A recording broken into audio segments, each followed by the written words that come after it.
Rolling. All right, this truck has a hydraulic clutch, okay? Now, this is all hearsay. I've never owned one of these, but I've heard a lot of guys talk about them.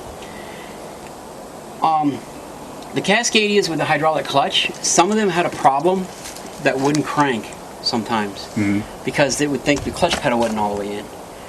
And so I've heard of guys saying that they've had to really like beat on them sometimes, like the clutch pedal to get it to crank, because it won't crank because there's something wrong with the fluid level or something's going. And I don't know the truth in that, or if it's the switch under the pedal, or if there's something. But I do know that I've heard guys having to complain about that with this style of clutch. What I found so far, and again, me being green, not running anything else, this particular truck is, there's a very specific process. I mean, if it's not to the floor before you turn the key on and crank it, it won't crank. So if it has to run through its checks. Maybe, yeah. So if you happen to, you go to crank it without it being down, you actually have to reset the process. Okay. Get everything back up. I usually turn the key off, turn it back on, then I'll go ahead and crank it. It seems like if it's not in a specific order of operation, it won't crank. Yeah. I could be wrong, but at least what I've experienced with this truck. I've not owned one, and I don't know where the switch is. It might be under where the pedal is. It might be just not making contact with the pedal or seeing the proc sensor. And it or could it could very be well, hydraulic pressure. I don't know what the sensor is. If you go ahead and jump in before the gauges do a full sweep and try to crank it, it won't crank. Okay. If you let them do a sweep without having it down, you have to reset. That's at least what I see. found. It's rubbed through the hood here. Yeah, and that's actually been addressed as well because it was. The bumper's been hit or twisted. I'm thinking, something on the front end. It's probably somebody bumped something. Right. Yeah, it's not unusual, on a truck. You can tweak on the brackets or whatever and get this pushed back in. Yeah, this is actually the way it should be now, and that's what it looked like. When it showed up, same thing. It was kicked up just enough to sit there and rub until it. That drive me crazy with the squeaking. That's the same thing with me. Air leaks, rubs, squeaks, things that can be addressed. Yeah. There's a lot out of our control, but I'd rather fix the stuff that's in control. Yeah. Rolling. Okay, I found the shifting tower, the rubber boot. The bottom of it's kind of cracked and messed up. You see that? I don't know if you can zoom in on that and catch that big rubber thing. It's all cracked under there. Not a big deal, but the problem is if you get any kind of emission or exhaust or any kind of leakage at all, you're going to get fumes in the cab. So, I mean, if it was my truck, I think I'd try to replace that. But other than that, I don't see nothing. I do see a minor exhaust leak. Let me see if I can get that on a laser pointer here. I get to pull out my laser pointer. Ooh. There we go. You're right there. I don't know if you can see that with the camera. Get up under there. That's the back of the EGR cooler. You see that blackness around there? That's an exhaust leak. It's not major, but I would keep an eye on that. If it keeps getting darker and darker, you might want to fix that because that's going to put exhaust fumes in the cab, and that's not good. This whole flange right here, you see it's all black with soot. That whole flange right there. Now, typically.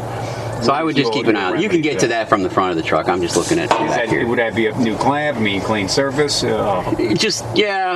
pressurize the engine, find out where it's leaking at, and replace it. Probably going to be a clamp or a gasket. Somebody's probably had it apart to do an inspection or service it or something at some point, and maybe didn't put the gasket back in correctly or something. So that is something going on right there. So you don't want to be sleepy going down the road. I have seen that a lot.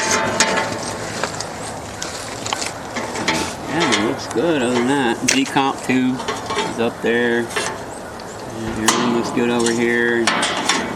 Hoses, fuel lines, return lines. All that stuff still looks pretty good. You kind of got lucky on this one there, Chief. That's how that hard persistent Rawze.com work. AC compressor looks original, so you'll probably end up changing that by next year. About 400 or 500, they usually typically give you problems. Yeah, you can kind of see that. It's not too bad. And when's the last time wait a minute. You don't have a water filter. What? Mine has a water filter. Yours don't have a water filter. Yeah, that's new. That's a Cummins engine, though. Usually all the Cummins engines have water filter. That's something new. I haven't noticed that before on these.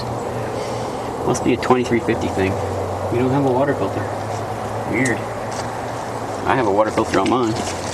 Is that what the back of the port is? Huh? Is that what the port would be? No, usually it hangs down here right underneath this piping. I've heard guys change that. I didn't know what they were changing. I don't see one on yours. No. Belts look alright. Yeah. Looks like that.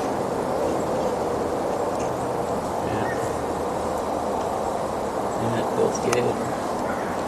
Yeah, you're gonna have to fix that. Yep. You got the rubber. This is rubber. Some of these were plastic and they would crack, and then you'd lose an engine over it because it would suck dust in. So this is a rubber one. That's good. Yeah, every color's been going over just to make sure it's tight, sprayed. So Cab mounts look good. Rolling? All right. I noticed something back here. When we were looking around, kind of caught my eye. These flaps right here. If you look at the bolt, they didn't put a washer, and the lock washer has been spread out underneath the nut. What that's going to do is that's going to eat a hole right through this. It's going to eat this up. So you need to put a nice washer under here, and see they over torqued it and spread the lock washer out. It's kind of spread out like that. That's starting to do it, but it looks like somebody just tightened it way too much and didn't put a washer on it. So you might want to fix that before it gets bad. And also spray it with some marine spray or some core seal or something so that it doesn't rust, because it's going to rust up. yeah. But, see that. You know, just picking on it a little bit. I think I can maybe crawl under it. So far, I mean, it's a newer truck, so it's not a lot wrong with it. There's good. All the lights work, I guess. Yeah, everything's all good. Mileage isn't terrible. Again, it's only what, 366? Yeah. So, Yeah. not too abused. Not in bad shape. The truck's not in bad shape. You know.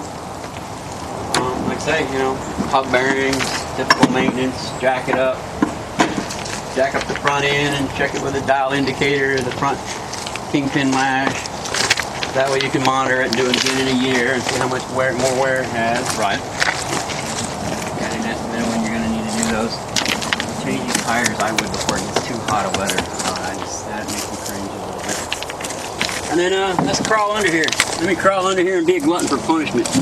Man, you can't get underneath this truck. It's got like cans and fuel tanks. No, it's low. I lost some weight, man. It's low. Look at that. My belly almost fits. Oh, man, did I lose some weight?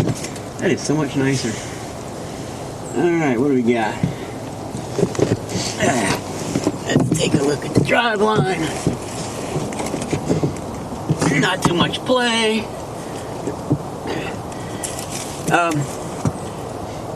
I got one of those angle gauges. I don't know if you've seen them. It's a little square box. They use it's a saw blade leveler. It's digital. Little square block, and you put it on something. It's a magnetic, and you zero it out. And then if you tilt it, it tells you how many degrees you've tilted it. Right? Like a feet angle, or like a... It's just like a little square, like dial indicator looking thing. You stick it on something, you zero it out, and if you turn it, it tells you how many degrees within a tenth of a degree. So it's real accurate. What I would do is I would get one of those for like $20. Stick it on your drive shaft while all this stuff is still new in the truck. Stick it on there, and then turn your drive shaft this way all the way, and then this way all the way. Maybe get a good yank on it like that. Find out how many degrees it'll turn. With it in neutral, of course. I think you're in gear there or something.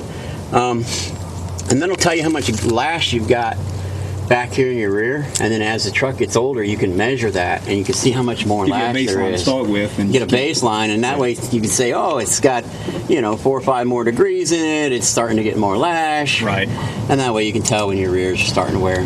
Because you were asking me about what things to monitor over a long period of time, and that's some of the things that I did on my truck, and it gave me some good ideas of how to keep after some of this before it failed. So, just some ideas. But it looks good under here. I would sure up some of this wiring a little better. It being a locally driven truck, and going to be doing a lot of turning and a little bit of off-road and stuff. I would, like you've already done a lot. It looks like you've cleaned up a lot of this under here. Yeah, get some grime, old grease. Yeah, engine mounts look good. Now you're missing your transmission cover plate. You might want to put that back on so you don't get full of dirt. And it's a 10-speed. It is. Okay. It doesn't look bad, and the emissions the cans don't look like they've been off. So, like I said, you might want to pull them off at some point and have them cleaned and do all that before it gets too much older. Yeah, looks good, man. You don't have no APO. Idling these things too much, you know, obviously is not good for the emissions. But yeah, you look all right. Brakes look good. Just visual inspection here, you know, a newer truck. Jumps out at me. Other than not being greased very well, you know, it comes back every fitting. You can see a little bit on the dry side. There's not grease coming out of any of the grease ports. I guess we could take a look inside the computer and see what's going on there. How about that? That'll work. Cut.